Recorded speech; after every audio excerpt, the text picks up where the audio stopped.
Assalamualaikum warahmatullahi wabarakatuh. Pertama-tama marilah kita panjatkan puji dan syukur kehadirat Allah Subhanahu wa taala yang dimana berkat rahmatnya kita dapat berjumpa meskipun keadaan daring. Sholawat serta salam tidak lupa pula kita haturkan kepada baginda besar Nabi Muhammad SAW. Semoga kelak kita mendapat syafaatnya di hari akhir. Sebelum acara presentasi dimulai, saya ucapkan terima kasih kepada Bapak Taupan Abiyuna selaku dosen mata kuliah Pendidikan Pancasila yang telah mempersilahkan kami untuk tampil. Dan terima kasih pula kepada teman-teman yang sedang menyaksikan dan menyimak dengan semangat presentasi dari kelompok kami. Dalam pertemuan ini, saya Ripan Maulana selaku moderator akan memimpin jalannya acara presentasi dari kelompok 2 yang beranggotakan 6 orang.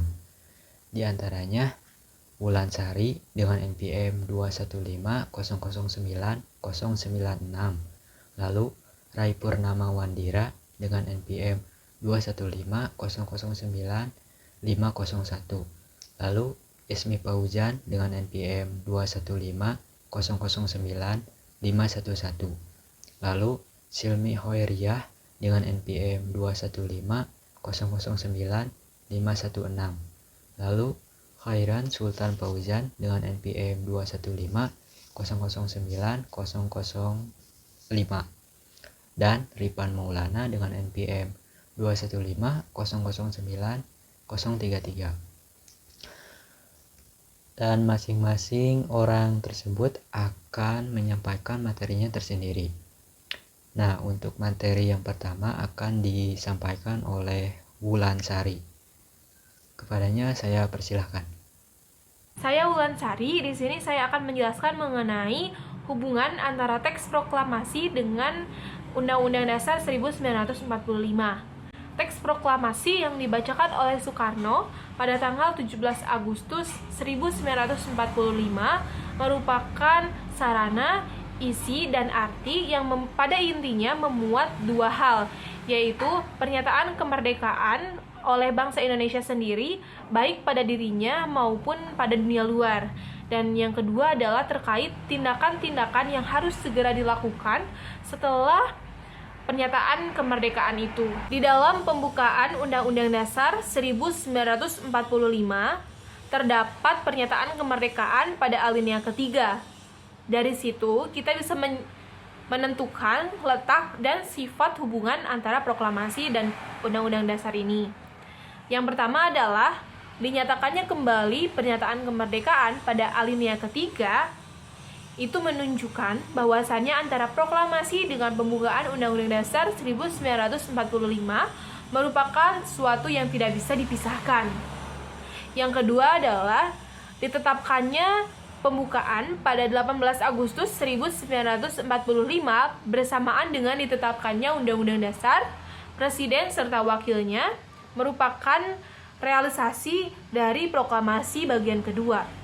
Yang ketiga adalah pada hakikatnya pembukaan merupakan pernyataan kemerdekaan yang lebih rinci dari adanya cita-cita luhur yang menjadi semangat pendorong ditegakkannya kemerdekaan.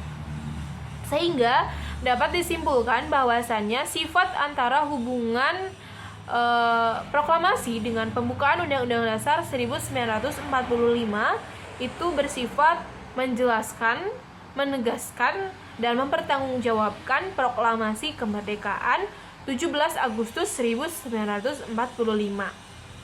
Adapun mengenai isi teks proklamasi meliputi dua hal, yaitu pernyataan kemerdekaan serta negara yang segera dibentuk. Pertama, pernyataan kemerdekaan. Muncullah pertanyaan, apa itu kemerdekaan? Jawabannya pada alinea pertama bahwa kemerdekaan ialah hak segala bangsa. Lalu, untuk apa kita merdeka? Jawabannya pada alinea kedua, yaitu bersatu, berdaulat, adil, dan makmur. Lantas, siapa yang memerdekakan Indonesia? Jawabannya ada pada alinea ketiga, yaitu atas berkat rahmat Allah yang Maha Kuasa. Yang kedua adalah negara yang segera dibentuk. Terdapat dalam alinea keempat. Apa bentuknya? Jawaban terdapat pada kalimat yang terbentuk dalam suatu susunan negara Republik Indonesia. Yang kedua adalah, apa dasarnya? Dasarnya adalah Pancasila. Hal itu termuat dalam kalimat yang berkedaulatan rakyat dengan berdasar kepada ketuhanan yang Maha Esa. Lalu, apa tujuannya? Tujuannya adalah untuk melindungi segenap bangsa Indonesia dan seluruh tumpah darah Indonesia. Materi selanjutnya akan dilanjutkan oleh rekan saya. Di sini saya akan menjelaskan materi kedua, yaitu kandungan pembukaan Undang-Undang 1945. Kandungan pembukaan Undang-Undang 1945 terbagi menjadi 3, yaitu ada 1 yaitu mengandung logika ilmiah, yang kedua yaitu mengandung isi pikiran, dan yang ketiga mengandung 4 pokok pikiran. Saya akan menjelaskan poin pertama dulu, yaitu mengandung logika ilmiah. Alinea ke-1, pernyataan yang bersifat umum premis mayor. Premis mayor adalah pernyataan yang bersifat umum bahwa penjajahan di atas dunia harus dihapuskan, yang terdapat pada alinea ke-1 pembukaan Undang-Undang 1945. Alinea kedua, pernyataan yang bersifat khusus premis minor. Premis minor adalah pernyataan yang bersifat khusus bahwa penggerakan bangsa Indonesia sudah sampai pada saatnya menentukan, yang terdapat pada alinea kedua pembukaan Undang-Undang 1945. Alinea ketiga, suatu kesimpulan konklusio. Konklusio merupakan suatu kesimpulan. Dengan ini bangsa Indonesia menyatakan kemerdekaannya terdapat pada alinea ketiga. Alinea keempat, konsekuensi logis atas adanya negara. Konsekuensi logis adalah tindak lanjut dari alinea sebelumnya, yaitu negara harus melindungi, mensejahterakan, mencerdaskan, terdapat pada alinea keempat. Kedua yaitu mengandung isi pikiran. Alinea ke-1, nilai hak kodrat. Hak kodrat merupakan karunia dari Tuhan Yang Maha Esa yang melekat pada manusia sebagai makhluk hidup, individu, dan makhluk sosial. Alinea kedua, terkandung makna bahwa kodrat akan kemerdekaan.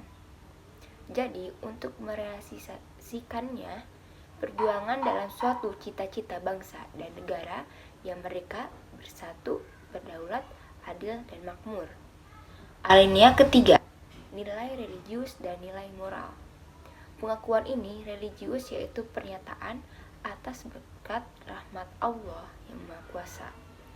Hal ini mengandung makna bahwa negara Indonesia mengakui nilai-nilai religius, bahkan merupakan suatu dasar negara sila pertama, sehingga konsekuensinya merupakan dasar hukum positif negara maupun dasar moral negara. Alinea keempat, nilai kefilsafatannya, yang terbentuk dalam suatu susunan negara Republik Indonesia yang berkedaulatan rakyat dengan berdasarkan kepada ketuhanan yang Maha Esa, yang adil dan beradab, persatuan Indonesia dan kerakyatan yang dipimpin oleh hikmat kebijaksanaan dalam permusyawaratan perwakilan, serta dengan mewujudkan suatu keadilan sosial bagi seluruh rakyat Indonesia.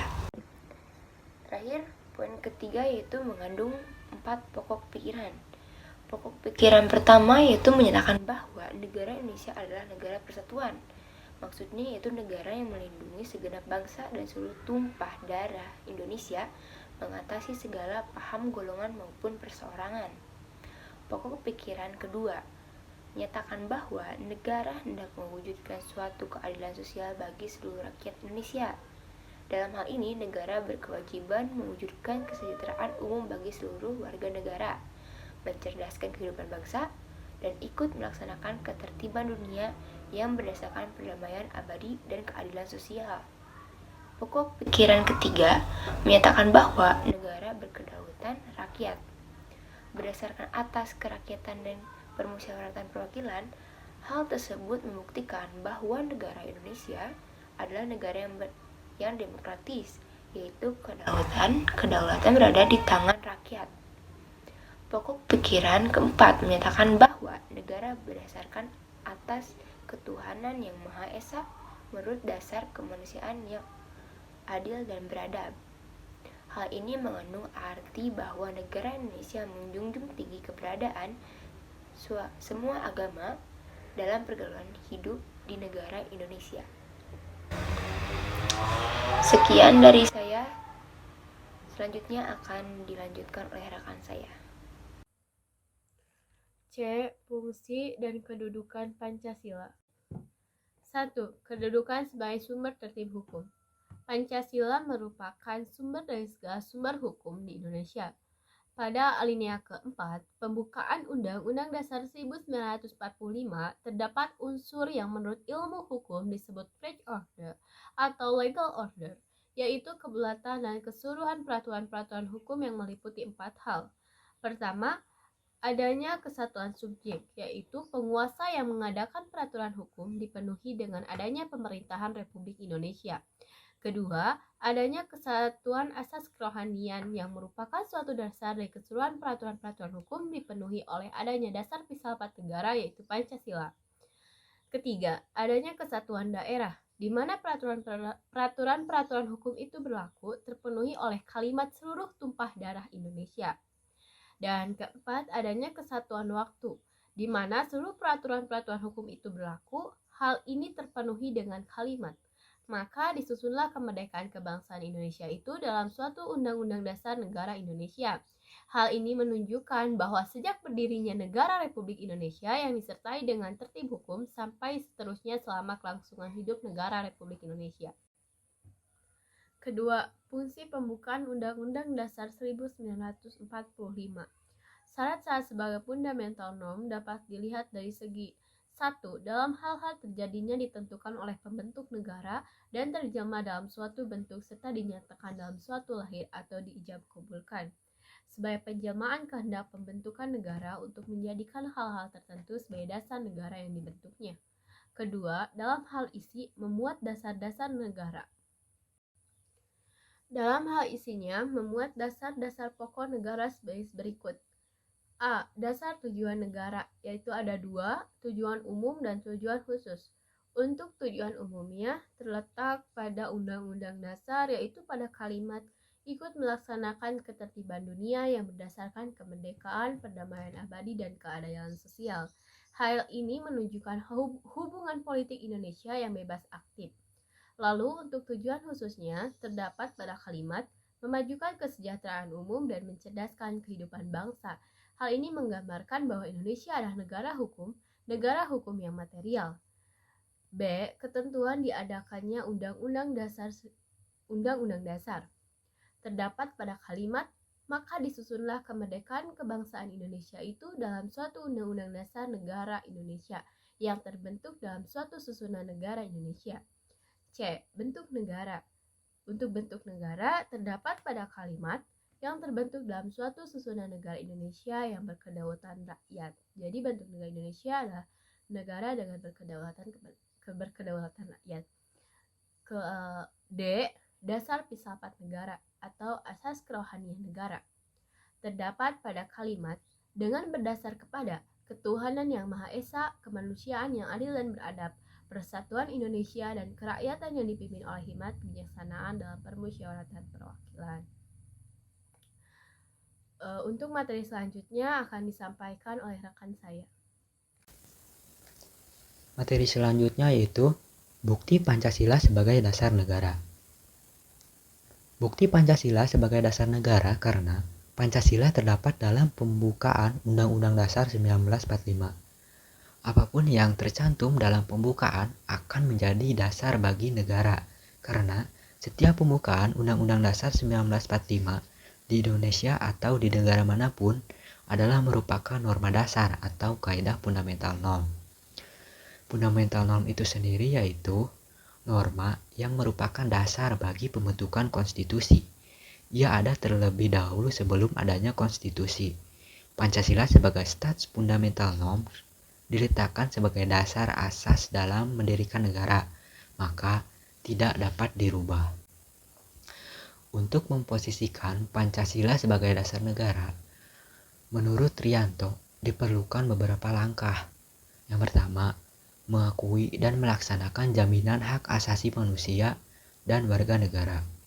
Yang kedua, menerima dan menerapkan pembagian dan pembatasan kekuasaan. Yang ketiga, menghormati dan menegakkan hukum yang berlaku. Lalu yang keempat, menghargai dan mentaati putusan kekuasaan kehakiman yang merdeka.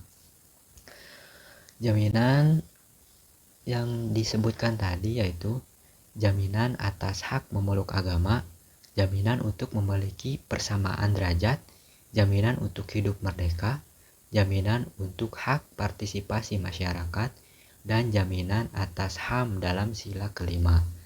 Jadi, untuk memposisikan Pancasila sebagai dasar negara, kita harus mengakui, menerima, menghormati, dan menghargai serta mentaatinya. Baik, selanjutnya bagian E tentang hubungan pembukaan Undang-Undang 1945 dengan batang tubuh Undang-Undang 1945.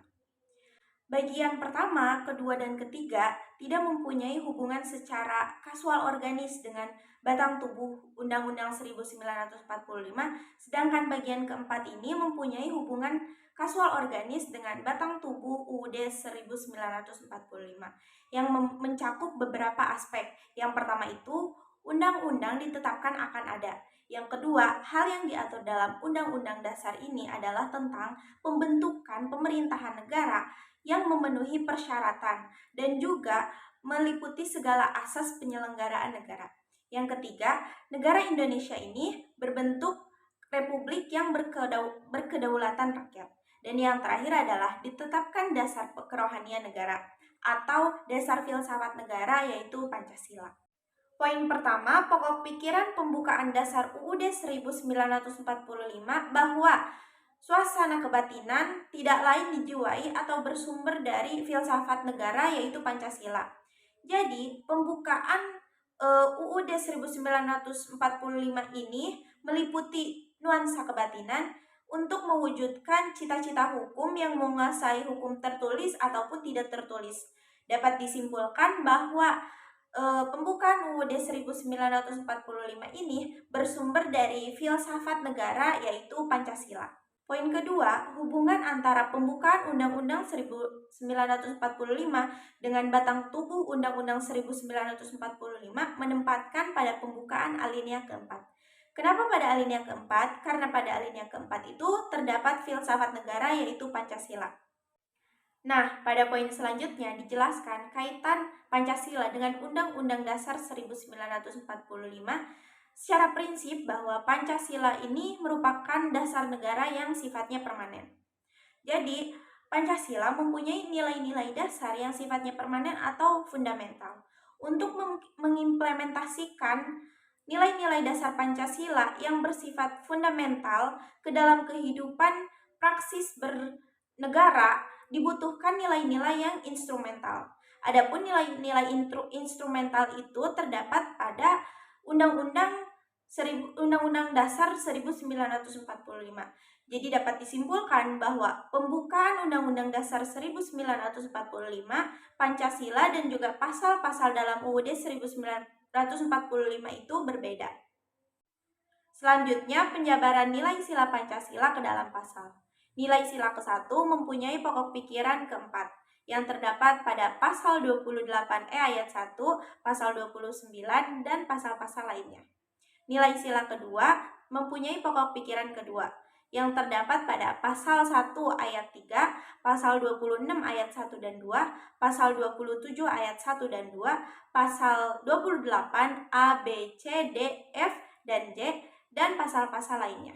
Nilai sila ketiga mempunyai pokok pikiran ke-1, terdapat pada pasal 25A, pasal 27 ayat 3, pasal 30 ayat 1 sampai dengan 5, dan pasal-pasal lainnya. Nilai sila 4 mempunyai pokok pikiran 3 yang terdapat pada pasal 1 ayat 1 dan 2, pasal 2, pasal 3, pasal 4, pasal 7, pasal 19, dan pasal 22 C dan E, dan juga pasal-pasal lainnya. Nilai sila kelima mempunyai pokok pikiran kedua yang terdapat pada pasal 23, pasal 28H, pasal 31, pasal 32, pasal 33, pasal 34, dan pasal-pasal lainnya. Selanjutnya, dalam Undang-Undang Nomor 12 Tahun 2019 tentang pembentukan peraturan perundang-undangan yang tercermin pada pasal 7 menyebutkan jenis dan hierarki peraturan perundang-undangan sebagai berikut. Yang pertama, Undang-Undang Negara Republik Indonesia tahun 1945, yang kedua Ketetapan MPR, yang ketiga Undang-Undang atau Peraturan Pemerintahan Pengganti Undang-Undang, yang keempat Peraturan Pemerintah, yang kelima Peraturan Presiden, yang keenam Peraturan Provinsi, dan yang terakhir Peraturan Daerah atau Kabupaten. Sementara itu, undang-undang sebagai konstitusi sebagai berikut. Yang pertama itu sebagai undang-undang sebagai pengertian, yaitu seluruh naskah terdiri dari pembukaan, batang tubuh, dan penjelasan. Yang kedua, undang-undang sebagai kedudukan, yaitu mempunyai kedudukan tertinggi. Yang ketiga, undang-undang sebagai isi. Sesudah amandemen terdapat 21 bab, 73 pasal, 170 ayat, 3 pasal peralihan, dan 2 pasal tambahan. Yang ketiga sebagai sifat, yaitu singkat, supel, jelas, memuat norma, dan peraturan tertinggi di Indonesia. Yang keempat yaitu sebagai fungsi, alat kontrol terhadap norma hukum yang ada di bawahnya sesuai tidak dengan undang-undang yang lebih tinggi. Dan yang terakhir sebagai sejarah, dibuat dan dirumuskan BPUPKI dan disahkan oleh PPKI. F. Implementasi nilai-nilai Pancasila. Yang nomor 1, implementasi nilai Pancasila di bidang politik. Pengambilan keputusan atau kebijakan publik ini oleh pemerintah harus mengacu kepada dasar negara Indonesia, yaitu Pancasila. Terutama pada saat reformasi seperti saat ini, pengambilan kebijakan publik harus dilakukan secara cermat dan hati-hati, sesuai dasar negara Pancasila. Oleh karena itu, kebijakan tersebut harus seimbang, tidak boleh hanya mengacu kepada kepentingan masyarakat ataupun berorientasi kepada kekuasaan pemerintah. Adapun implementasi nilai Pancasila di bidang politik lebih spesifik, diantaranya A. Suprastruktur politik. Suprastruktur politik adalah lembaga pemerintahan yang ada di daerah maupun di pusat. Contohnya ada MPR, DPR, BPK, Mahkamah Agung, Mahkamah Konstitusi, Komisi Yudisial, dan masih banyak lagi. Lembaga pemerintahan ini tugas dan fungsinya adalah membuat kebijakan untuk publik dan juga menjalankan tugas-tugas lainnya yang diberikan oleh negara. Juga kewenangannya dibatasi oleh bidang masing-masing. Untuk menjalankan tugas dan fungsinya, yaitu membuat kebijakan, diperlukan aturan-aturan yang mengacu kepada nilai dasar Pancasila sebagai implementasi di bidang politik. Untuk itu, kebijakan publik ini harus mengakomodir semua aspirasi rakyat yang disalurkan melalui infrastruktur politik. Juga dalam pembuatan kebijakan publik ini harus mengacu kepada Pancasila sila kelima, yaitu keadilan sosial bagi seluruh rakyat Indonesia, dan juga pasal 28 ayat 4 Undang-Undang Dasar 1945 yang tujuannya untuk menegakkan dan juga memberi kebebasan kepada hak asasi manusia. B. Infrastruktur politik. Infrastruktur politik adalah lembaga sosial politik yang ada di masyarakat. Contohnya seperti ormas, partai politik, dan juga media massa. Tugas dan fungsi utama dari infrastruktur politik ini adalah untuk memberi masukan dan juga saran kepada suprastruktur politik atau kepada lembaga pemerintahan. Untuk itu, dalam menjalankan tugasnya ini diperlukan aturan-aturan untuk membatasi dan juga untuk mengatur jalannya tugas dari infrastruktur politik ini. Dan aturan tersebut mengacu kepada harus mengacu kepada Pancasila sila keempat yang berbunyi, kerakyatan yang dipimpin oleh hikmat kebijaksanaan dalam permusyawaratan perwakilan. Nilai-nilai Pancasila akan mendorong masyarakat ke pusat inti kesadaran, adanya korelasi hak dan juga kewajiban. 2. Implementasi di bidang ekonomi. Implementasi Pancasila di bidang ekonomi tersebut sebenarnya di Indonesia sudah dijalankan dengan cukup baik, yaitu sesuai dengan dasar negara kita, yaitu Pancasila, yang menganut ekonomi kerakyatan.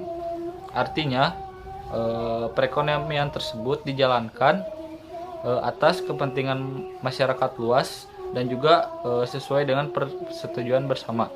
Dikutip oleh Mubyarto dari Usman dan Alfian mengenai 5 prinsip pembangunan ekonomi yang mengacu pada nilai Pancasila disebutkan sebagai berikut. Yang pertama, ketuhanan yang Maha Esa.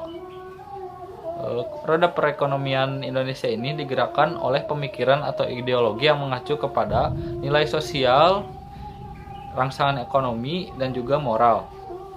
2. Ada kemanusiaan yang adil dan beradab.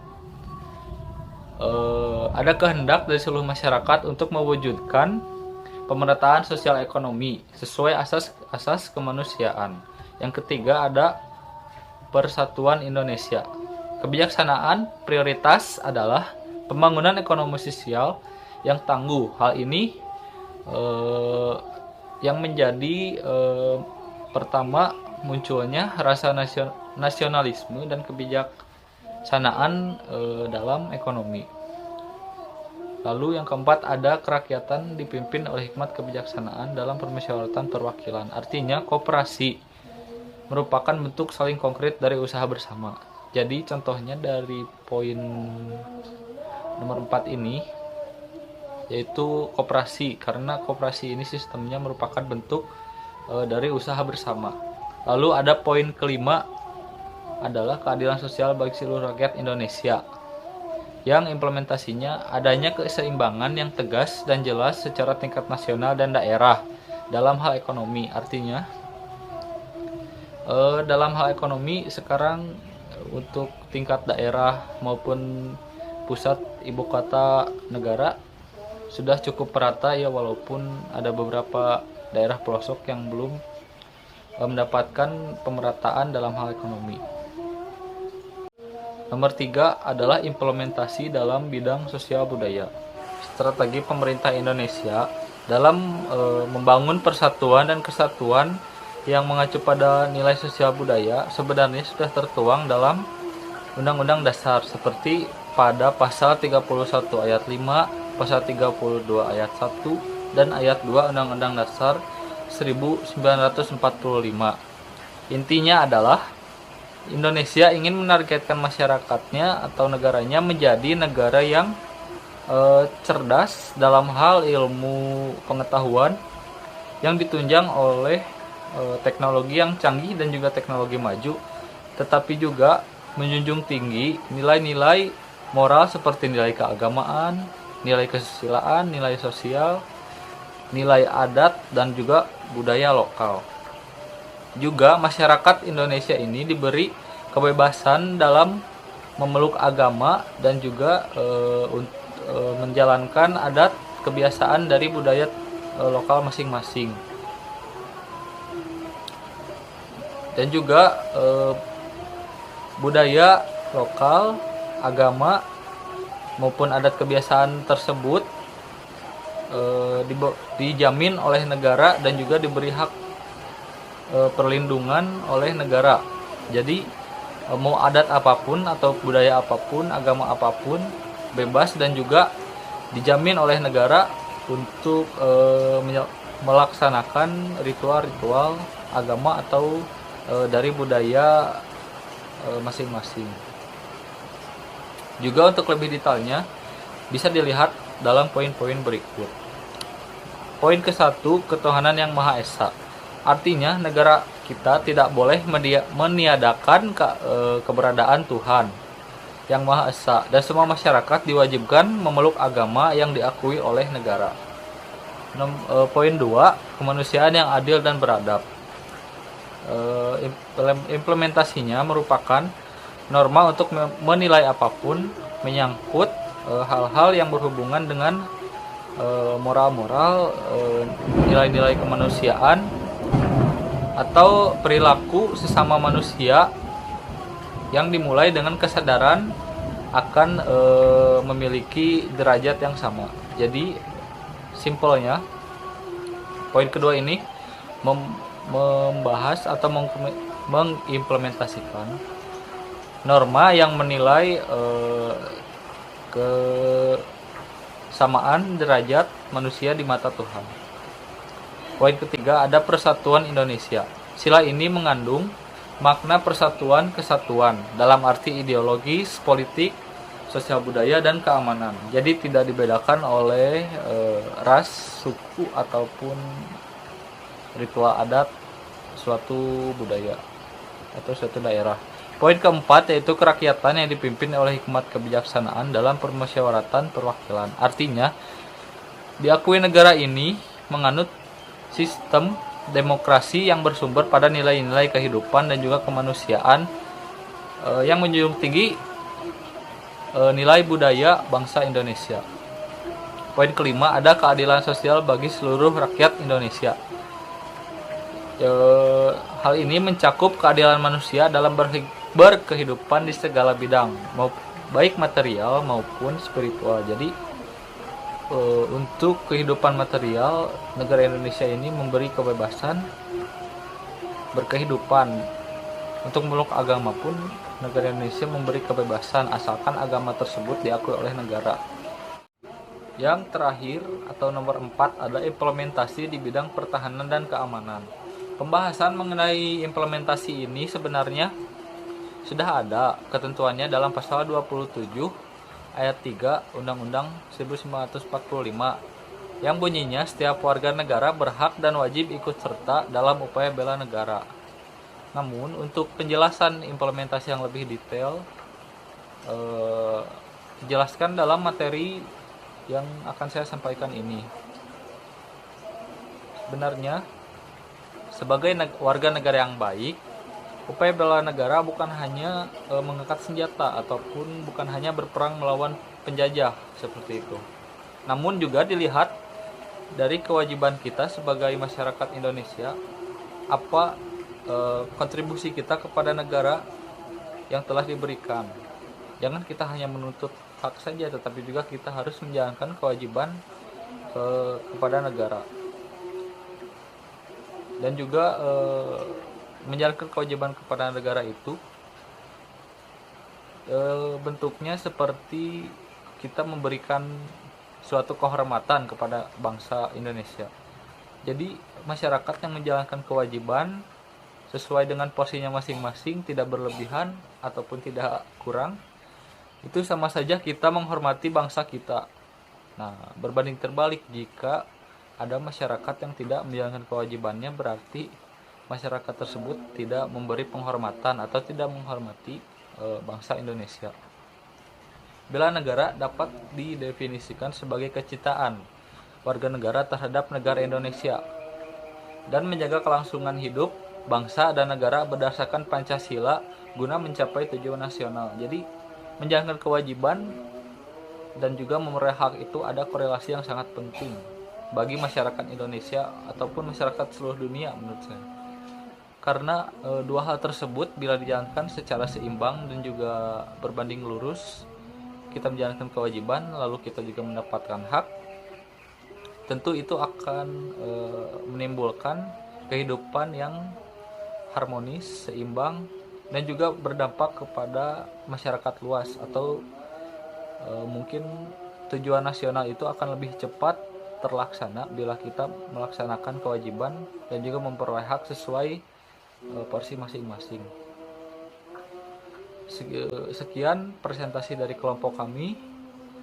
Mohon maaf apabila ada kesalahan. Akhir kata saya tutup dengan salam. Wassalamualaikum warahmatullahi wabarakatuh.